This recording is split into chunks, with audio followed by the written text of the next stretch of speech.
Okay, so I'm going to show you a quick tutorial on how to do different types of mark making. And so what I'm going to do is I'm going to do a sphere. This is going to be more of an imagined thing, so I'm just going to take this tape roll and trace a circle, because that's pretty easy, right? And I'm going to do it in a F pencil, right? So something really light, because I'm going to cover it up with black ink. I can't really see that. Let me go over it again. It's just a guideline, right? And this is something you can do, especially if you're new to mark making, or just new to shading with something besides a pencil. Is this exercise that you can do in a sketchbook that's going to be pretty helpful, right? So I'm going to make 5. So you have a couple different types of mark making, right? And so my types of mark making that are in my presentation, oh, sorry, that was my bold one. Let's just take my ebony pencil. So I've got hatching, cross hatching,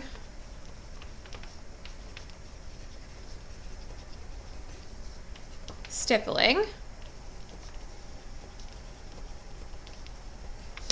mark making, which I kind of find a version of stippling, and then you have continuous tone as well. That one's going to be more for, it's not that you can't get continuous tone with like black ink only or with more ink based drawing materials. It's just a little trickier, right? Because you really have to know how to space out your things, right? So I'm going to take, this is a medium kind of tip pen, just kind of go over my one, right? It's not very big. I also have my bold tip pen, so I'm just going to use black ink, right? Depending on how I press down, this can get me a much thicker mark, a little bit more weighted mark. So I'm going to do my light source from up here. So I'm going to put LS for light source. And I'm going to do the first one is hatching. And so what I'm going to do is I'm going to do a cast shadow around this area. I'm going to do my core shadow, and this will be like my my main tone, so that like middle tone. I'm going to do that highlight here. I'm kind of mapping out with a pencil, but just so you guys can see. And then you always have a little bit of reflected light. So you always want to include that. And so when you're doing mark making, whether you're doing hatching, cross hatching, or any of these other things, it's all about proximity. And you just have to kind of plan ahead. So it's easier to start with a lot of space, and then, you can always add more tones on top, but it's all about how far apart. So I'm going to kind of start on this side. And you can do contour hatching too, which is more of like when you go around the sphere, but I'm just going to start with some straight hatching. Let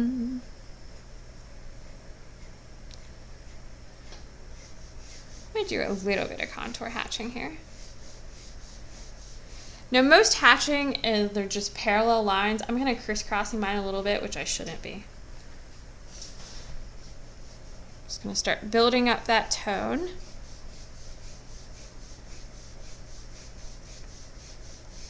You guys can see that I'm getting much, much further apart as I get to my light source, right? Because I'm going to try to, just with the spacing of my lines, emulate that is, more of a highlighted area without losing too much of everything out. So I'm going to go ahead and erase my pencil line just so you guys can see. Add a few more lines. I'm going to really try to pile them closer together, because this is going to be my core shadow. I'm going to leave this area open a little bit more for my highlight. I'm going to fill up more of my middle tone there.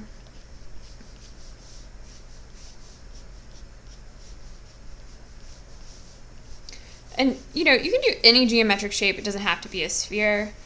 I find something like this is just easy to start with. Notice how what I didn't do is like outline my whole sphere, because that's going to throw off your illusion a little bit. And so I'm also going to turn my page. I'm going to start working on that cast shadow. Now this is probably one of my darkest areas, so I'm going to go ahead and really weight this, kind of coming out. You guys can see that, it's just about line proximity. I'm not necessarily like hard shading. Of course, if you really want that darkened tone, you could just fill in a shape, right? But just to kind of, I can always keep adding and building up that tone.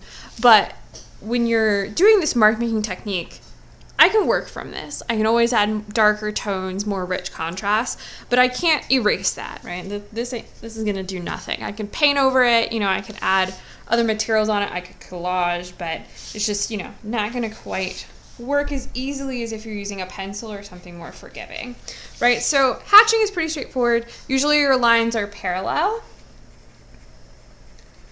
right? So you don't want too much crisscrossing. Ignore what I did up here. Bad habits die hard, right? So cross-hatching is a lot more free, I find. And they don't have to be perfectly cross-hatches, right? Where you're just kind of going in that grid-like section. I feel like they're a little bit more open to interpretation. So you're really just, again, you're working with line and kind of building up that tone. The benefit to cross-hatching is that, I'm going to step up to my pen lens. I'm going to go for my bold pen here. It's going to get really thick, really dark really quickly. So with cross-hatching, I can kind of go at a different angle.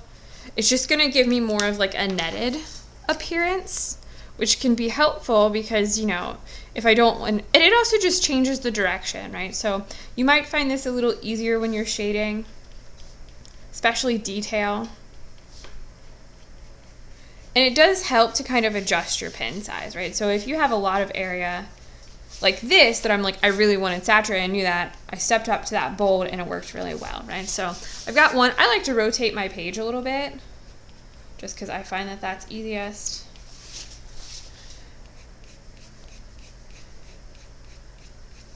And again, you notice that this pencil line is still there, but if I kind of take my eraser, I'm not necessarily harshly outlining. That's going to give me the benefit of, if I harshly outline, I'm kind of stuck, right? I have to kind of really build up that tone and fade it out all along my sphere. But if I just kind of like stick to the pencil line and don't outline it like I was, then I have more freedom to kind of play around with the tone that I see. All right, so I'm going to make this a little bit darker on this side, just so I have that touch of reflected light. And you're going to see this more on like objects that have a little bit of color in them. What happens with reflected light is it's bouncing off whatever your object surface is, reflecting back on, and so it creates this little pocket of a slightly lighter tone in your darkest part of your shading. All right, so I could keep going, but kind of cross-hatching in a nutshell. You could obviously be more meticulous than I'm being. I'm kind of just like going for it for the sake of demo mostly, right? But of course you could always just like, if you really wanted that dark tone and that like more flat black contrast, you can definitely fill in sections, right? And I could even take my thinner nib and just kind of, transition my shadow out a little more. Ta-da! Cross-hatching. Cross. So stippling is probably one of my favorites. Your neighbor's gonna hate it, right? Because it's very tedious. So it's just making tiny dots. So this translates directly to pixels on a computer screen, any kind of, pixels per image, dots per image. And so for those that are doing more graphic design, this is gonna translate a little bit quicker for you.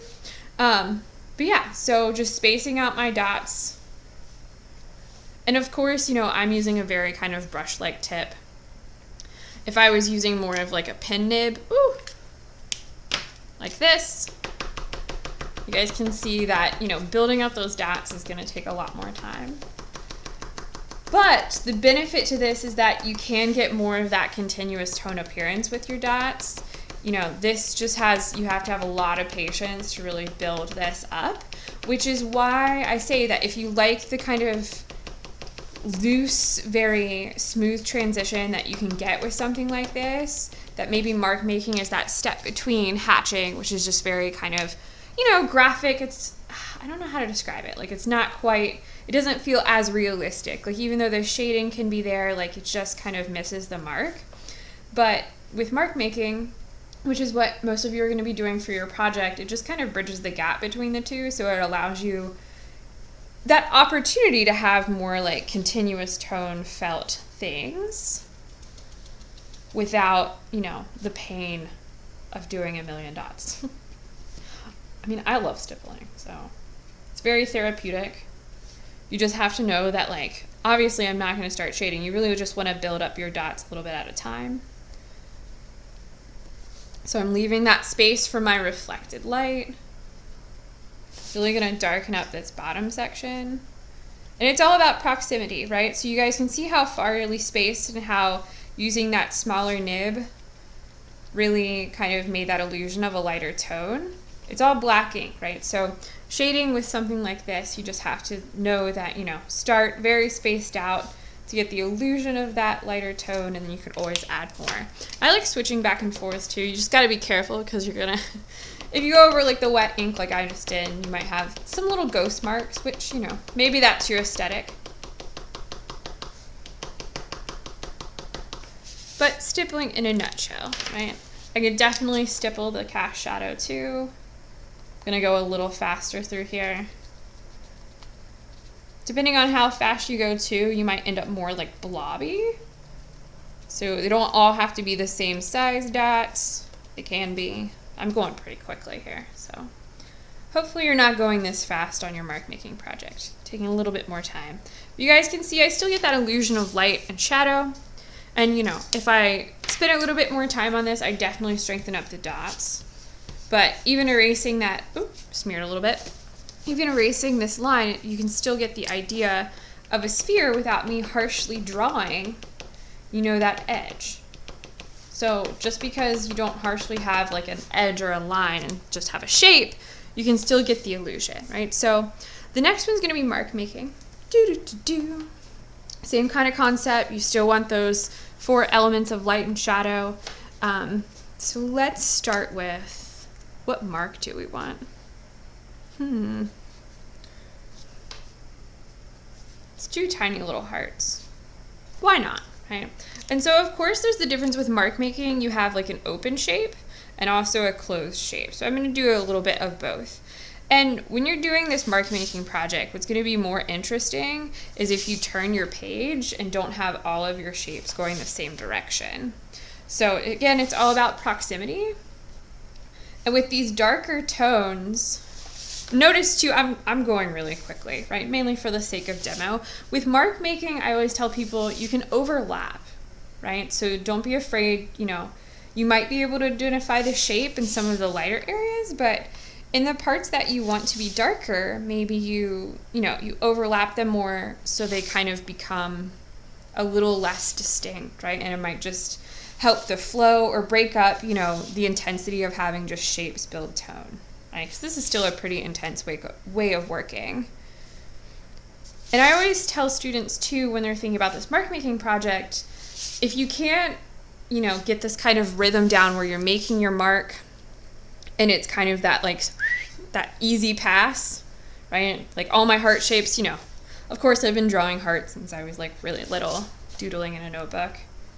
But if it's not like a shape that you can kind of get quickly, just be mindful of how tedious this assignment is, because this is the size that those marks are going to be, right? No bigger than a pea, like a food pea, which is like about that big, right? So you really have to be mindful of how much time it will take to make those marks. And so I'm just going to start continuing making these little heart shapes. This also gives you the option to kind of embed symbols into your work, right? So maybe it's a sphere of love. Aw, how cute. But it just like gives you that, you know, extra kind of benefit as an artist, right? Because, you know, it's not saying that stuff like this can't, but this more directly relates to traditional shading. So having, you know, a symbol, that was a really bad heart, kind of in place of tone gives you that option to kind of, you know, play around with more meaning, add some humor into your work. It's always nice to kind of find those Easter eggs, right? So you have the essence of, I'm going to build up my shadow using a thicker pen. I'm going to really start to overlap. And this is too, even if you have like a pretty, you know, this is a really simple shape. It's a heart. Having it open and be more closed can be beneficial. So maybe using both of these types of shapes for tone can build that visual interest. And it also gives you the opportunity to really play around with texture. I'm going to add a few more hearts here. Now again, I'd build up this tone a lot more. But for the sake of demo and not boring you to tears, we're not going to add as much tone as I initially would. But this is where too the overlapping or just the proximity can come into play. So if the overlapping, you're like, oh, that kind of looks messy, and it definitely is, kind of also breaks up, the intensity of the mark making, then you can very strategically place your shapes. Maybe you're adding some more like closed shapes for the darker parts. I'm just going to try to leave this little bit of highlight here. So I'm really going to layer over my shapes a little bit along that edge.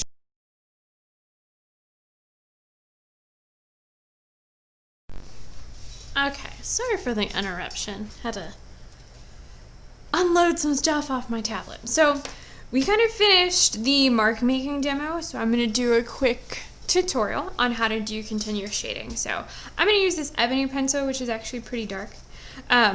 You could start with a smaller pencil. I also have an F pencil here, a 6B and an HB. So if you're nervous, you can kind of like build up that tone slowly. So traditionally when you're drawing, you do build up tone really slowly. I'm just going to go ahead and use the ebony pencil for the sake of the demo so you guys aren't sitting here too much longer. Right, so you can obviously smudge.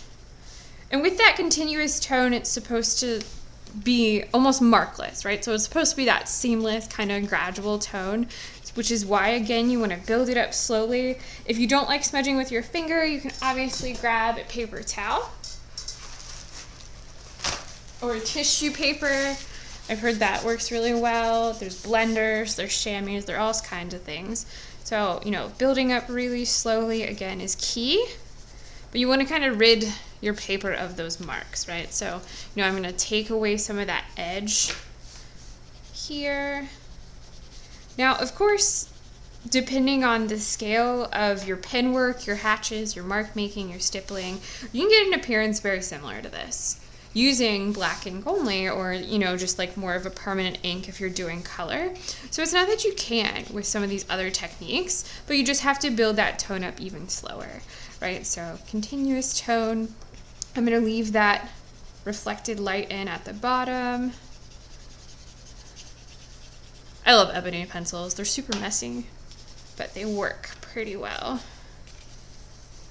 And notice how I'm kind of doing very light circular motions just to kind of help get my shading in. Now, if you're using something like charcoal, that's going to blend really, really, really easily. And of course, you could always use more of a reductive method too, right? So if you have something like vine charcoal and it's, you can get that tone down really quickly, then you can use your eraser to kind of add those highlights back in. That's always a really good idea if you really want that bright, intense highlight. It's always a great option. But just building up that tone really slowly. So, although I'm showing you this, for this assignment for the mark making, I only want you guys to use like black ink. Or if you are adding color as an accent, it has to be permanent, right? So I don't necessarily want you guys to use any materials that you can really shade with in the traditional sense. So, no chalk pastels, no pencils. You really just want that kind of ink, right? So I'm blending this out. I have a little bit more marks than I normally have, right? So, to get rid of those marks, I can do one of two things. I could take a kneaded eraser is what I have and kind of clean up my edges here. Kind of get some of that, marks aside, or just continue to build up those darker moments of tone. The only thing with using like graphite, unlike charcoal, it can only get but so dark. So even the darkest graphite is only going to get but so dark. So if you're really looking for something jet black, you're going to have to step up to like a vine charcoal or something, or like compressed charcoal, Conte crown, that kind of thing. So I'm going to use a 6B pencil. You can see that it's much darker than my ebony pencil. But I'm not really using a whole lot of pressure. Just really, really light pressure. And to get that kind of like pencil texture, again, just kind of taking a paper towel, a tissue paper. Tissue paper actually works really well.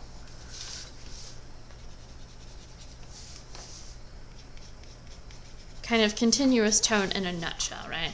Now it's not as, elaborate as some of my other ones as far as like the contrast, but you can still see most of our qualities there. And if I really wanted to bring that highlight in, maybe it's a super reflective bow, you can add that reductive technique, kind of give it more of a shine, right? Smudge that out a little bit. And then you have, you know, all the elements of like light and shadow. So in a nutshell, those are some basic building tone techniques. So you have your hatching, cross hatching, stippling, mark making, and your continuous tone, right? So this is the only one you probably won't use in the mark making project. You know, there's a time and place for that. You guys will have plenty of opportunity to do things like that in other design projects, but for this one, you're sticking to those 4. But I just wanted to show you this one in comparison. So good luck.